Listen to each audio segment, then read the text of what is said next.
হয়তো বা ইতিহাসে তোমাদের নাম লেখা রবে না,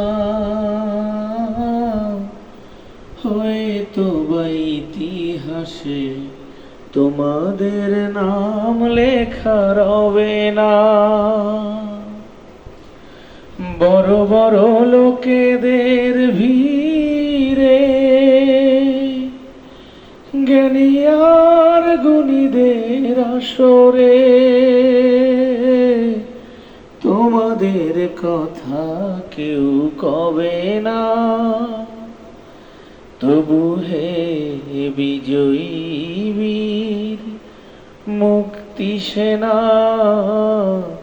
তোমাদের এই ঋণ কোনদিন শোধ হবে না, না না না, শোধ হবে না।